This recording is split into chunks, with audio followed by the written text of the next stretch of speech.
journalism that serves the people, not corporate profits, not political parties, but the public good. Can I get an amen? Today, in the United States of America, this principle is under attack.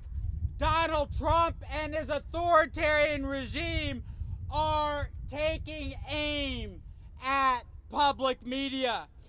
Elon Musk and Project 2025 have called for gutting the Corporation for Public Service, the parent of NPR and PBS. Trump's new FCC chair, Brendan Carr, in one of his first official acts, opened an investigation into NPR and PBS. And boo! And Senator Mike Lee and Claudia Tenney, Representative Claudia Tenney, recently introduced the Defund NPR Act. Look, let's be real, brothers and sisters. This is not about saving taxpayer money. The real goal in going after public media and the media generally is to undermine independent journalism, to silence criticism, and to obstruct the free flow of information. Let's not forget that Donald Trump has called journalists the enemy of the people. Let's not forget that he's called CNN fake news. Let's not forget that he's sued ABC, 60 Minutes, and other purveyors of the truth. Let's not forget that he's banned AP from the Oval Office, and that he's now handpicking his White House press pool. Is that okay with you? No. Is that okay with you? No. Brothers and sisters, these threats and these acts of intimidation are aimed to control the free flow of information. Trump's regime doesn't want we the people to have access to the facts. They don't want we the people standing with reporters to expose corruption, to expose corporate greed, and to expose government abuse. Instead, what they want is to hand over the microphone to Fox News. They want to hand over the microphone to Sinclair Broadcasting. And they want their billionaire buddies who own social media empires like Meta, TikTok, and X to push out disinformation and sow division in American society. Is that okay with you? Look, without independent voices to hold them accountable, Trump and the oligarchs are going to be free to flood the public airwaves with propaganda and their products. Ultimately, the war on the media is about silencing the truth and about what's happening in our country right now. They want to hide what's happening. And this is what's happening. Let's be clear. We're seeing the emergence of a system of authoritarian capitalism under which Donald Trump and a small crew of oligarchs privatize our government and plunder our tax dollars for their personal benefit. Is that what America's about? No. Is that what America's about? No. We are here because we want to send Donald Trump and the oligarchs a clear message. We will not allow you to privatize and plunder our government. That's right. We're here to tell Trump that a free press is not something you can negotiate with the American people about. We're here to say public media is not a luxury like a hotel. We're here to say that free press is not even a partisan issue. Free press is a fundamental pillar of a democratic society. Without a free press, we lose the foundation of our democracy. That's why we are here today to call on Congress to protect public media and to reject the politically motivated attacks and cuts on the public broadcasting service. In the coming months, our coalition is going to organize and mobilize and pressure every elected official to protect public broadcasting, not just for journalists, not just for broadcast workers, not just for listeners, but for our democracy.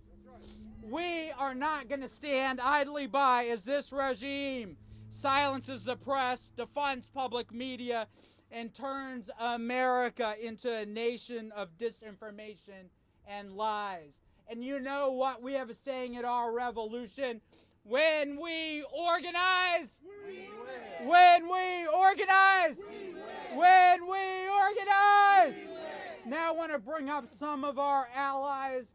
The first one is Kerger. He is the co-CEO of Free Press, a national organization that is fighting to protect communications in the United States of America.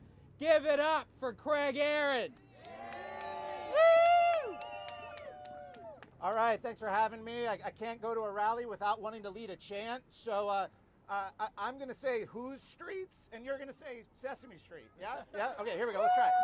Whose streets? Sesame Street. Whose streets? Sesame Street. Whose streets? Sesame Street. All right, thank you. I'm Kerger. I am from Free Press. I'm so glad you're all out here today because a vibrant, independent public media system is what a real healthy democracy looks like. It's no wonder that Donald Trump hates public media. It's no wonder that Elon Musk hates public media, because this is how authoritarians operate. That's right. They attack the media. They squeeze the media. They starve the media. They weaponize the government against the media. Yeah. That's right. They don't want us to know what they're doing. They don't want us to know what they're stealing. They don't want democracy.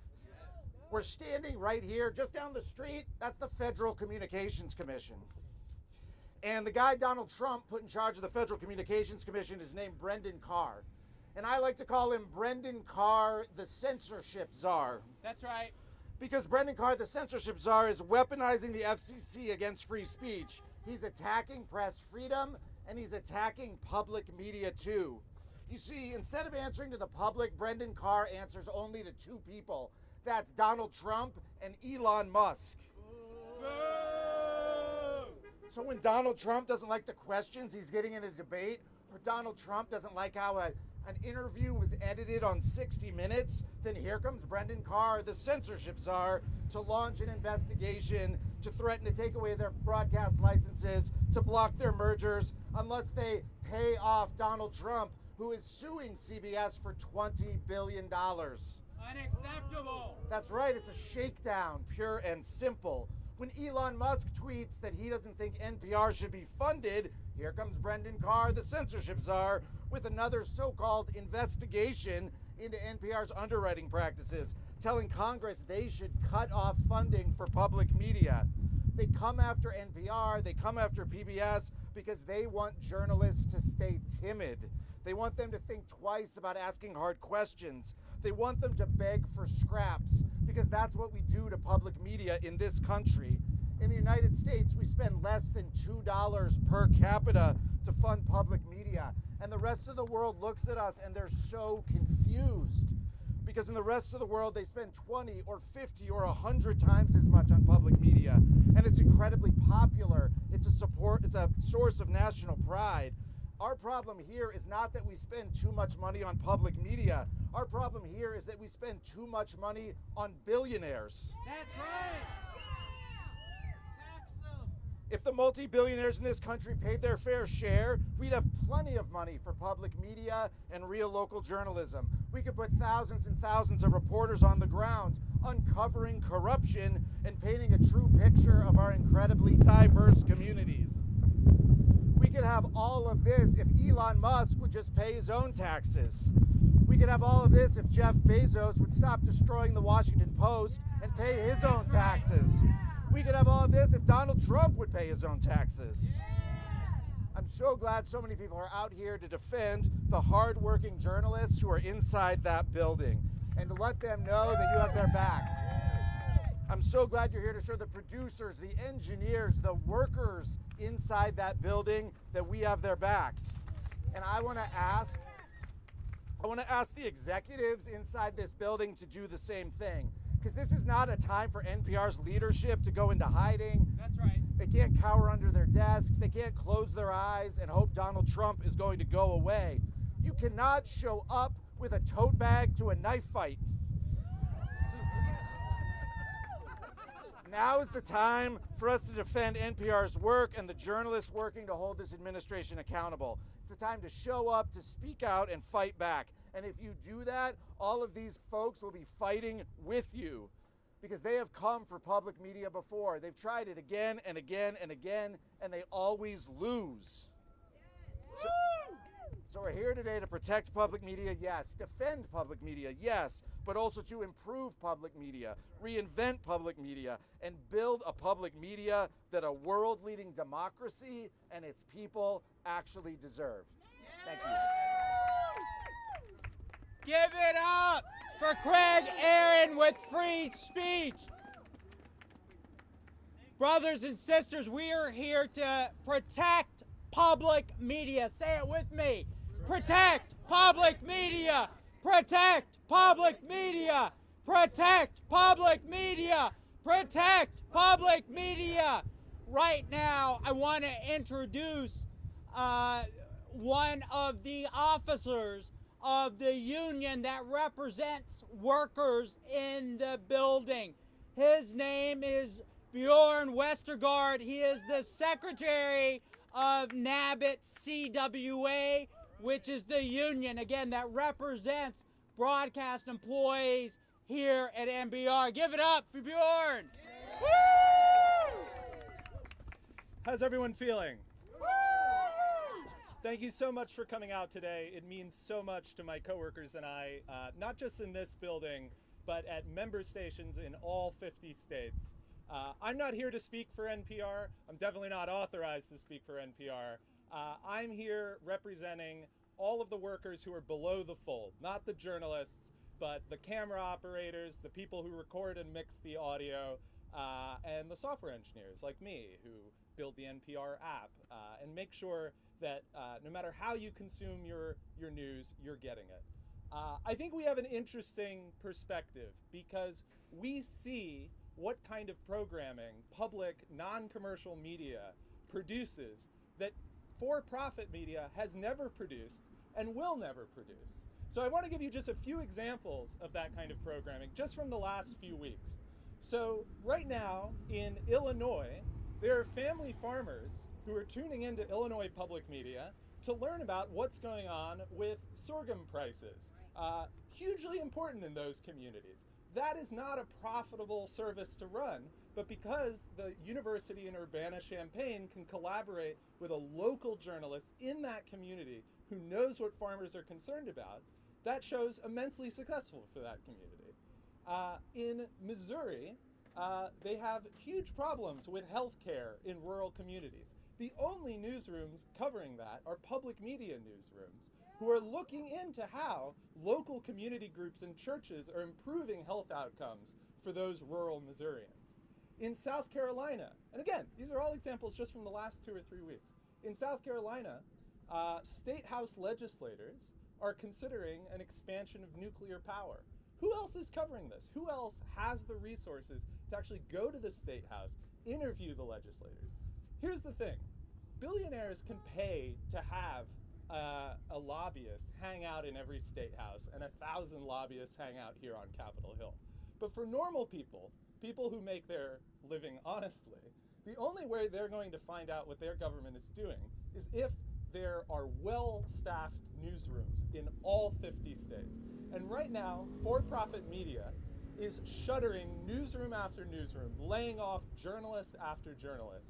And we need to say no to that. Public media is really, in many parts of this country, the last institution that really has people on the ground who live in the communities, who are covering the issues that matter to people. And that's what's at stake here. That's why we need to defend public funding. Thank you all so much for coming out. It means so much to all of us. And we're gonna win this. Long live NPR! Long live NPR! Long live NPR! Long live NPR! As you heard Bjorn talk about, what's at stake is not just the livelihood of the workers in this building, but it is the free flow of information around the country, in rural areas, in disenfranchised communities. Right now, we're seeing media consolidate. We're seeing the billionaires squeeze newsrooms for every single dollar of profit they can.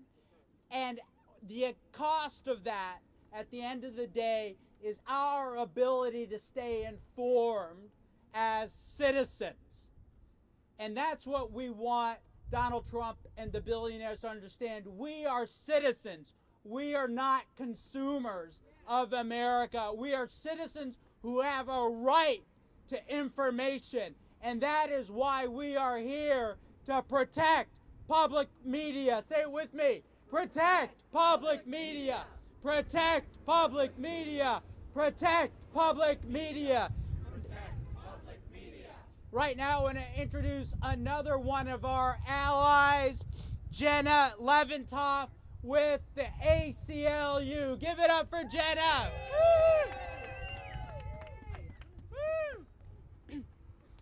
Good morning, everybody. Good morning. Thank you. I love the feedback. My name is Jenna Leventoff, and I am with the ACLU, which for more than 100 years has been dedicated to upholding the Constitution's protections for free speech and freedom of the press. The ACLU is deeply, deeply concerned about President Trump's censorship and intimidation of the press. This administration has no regard for freedom of the press, and the ACLU will do everything in its power to stand up for freedom of the press and for all of our First Amendment rights. In the very first amendment to our nation's Constitution, our forefathers promised that Congress shall make no law abridging the freedom of speech or the press. The reason that this is one of the first things that our founding fathers chose to protect is clear. As Chief Justice Brandeis said in a little law nerdy moment, and in far more eloquent but long-winded words than I'm saying to you today, only in a society that enables freedom of thought and freedom of speech can a stable government survive. That's right. Only. And only through freedom of the press can our nation's citizens stay informed, make their own decisions, hold the government to account when it doesn't have their citizens' best interests at heart. That is why President Trump and his administration's many, many efforts to censor the press are so troubling. Since his last presidency, the president has brought numerous baseless lawsuits against media outlets for talking about him in ways that he doesn't like, sharing information he doesn't want to be shared, or otherwise saying things he disagrees with. In his second term, President Trump and his administration have begun systematic attacks against the press. The president banned the Associated Press from the White House press corps because they refuse to say Gulf of America. But that isn't how the Constitution works. That's right. The president cannot tell the media what to say and punish them for not saying what he wants them to. That's right. While President Trump's defense is partially true, he's not under any obligation to open up sensitive areas of the White House to the press. He also can't revoke that access on ideological grounds or because he doesn't like the press's reporting. It's worth reiterating again. The president tried to tell the AP what to say. He tried to compel their speech, and they refused, and they were punished for it. The First Amendment doesn't allow the government to dictate the speech of the media or the speech of any of us. Again, the First Amendment doesn't allow the president to compel the speech of the media or any of us. That's right. I think this might not work. President Trump's FCC chairman, Brendan Carr, has continued to threaten the press. He has brought or threatened multiple investigations against various media outlets that say things he disagrees with. One news entity being investigated is NPR, whose offices we are standing in front of today.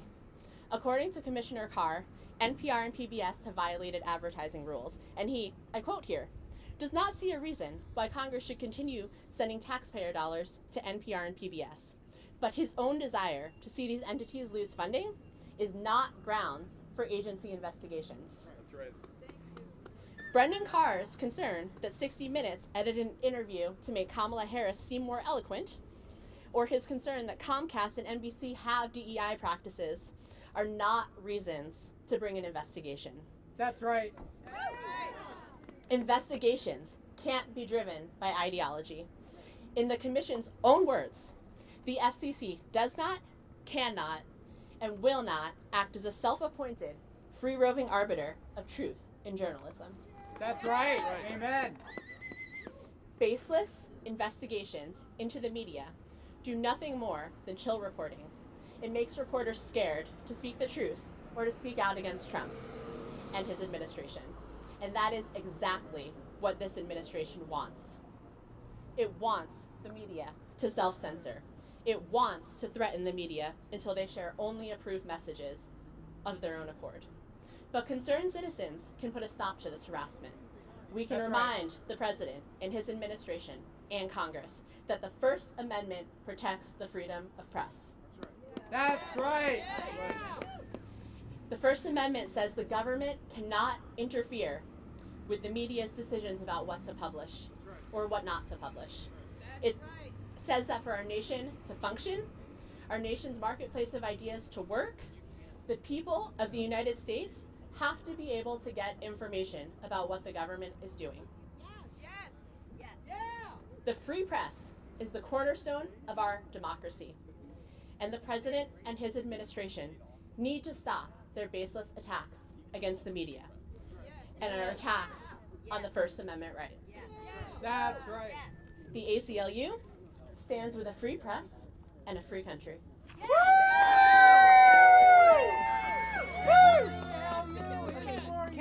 Can I swap you guys for photos? Move over. Let me see where you're going. Just so the three characters are together. A lot of the wonderful people who work at NPR are watching us from the window behind us, so why don't we all turn around and say, "We love you, NPR! We love you!" Wave, make hearts with your hands. How about this? We love you! We love you! We love you! We love you! We love you. We love you. We love you! We love you. We love you! We love you. All right, let's say it loud enough that Brendan Carr can hear us at the FCC. Hands off NPR, hands off PBS. Hands off NPR. Hands off PBS. Hands off NPR. Hands off PBS. Hands off NPR. Hands off Hands off Hands off Hands off Hands off What do we want? Public media. When do we want it? Now. What do we want? Public media. When do we want it? Now. What do we want? Public media. When do we want it? Now. Woo! Woo! Thank you, everyone, and let's keep the fight up. Thank you, NPR. And folks can feel free to go back to the staging area, grab stuff, and debrief. Hey, thank you for coming. See you at the next one. Well organized. Leave it to Bernie's people. Love Bernie. Yeah, you got it. It's a dangerous time. You need to be in every picture, so yeah. No. Yeah, no, that's right.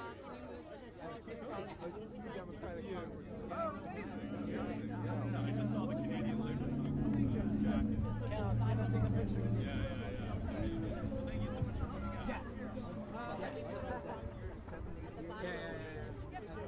Okay, so characters. We're gonna walk.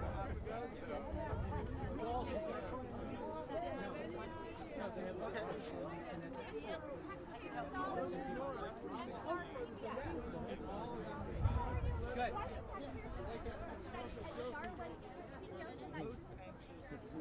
Look, at the end of the day, there is a reason why everything didn't be just set up the public-private.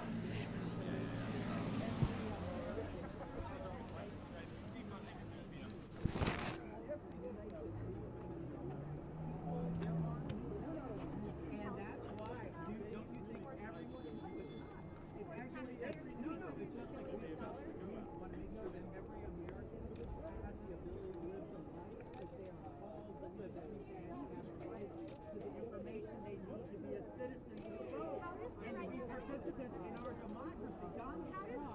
Donald Trump and the oligarchs right now are trying to flood the air with propaganda. They're trying to silence legitimate news outlets. It is un-American and traitorous. Un-American and traitorous. That is what no, you are spreading propaganda. You are spreading propaganda, and you are allowing the American media to die on the vine.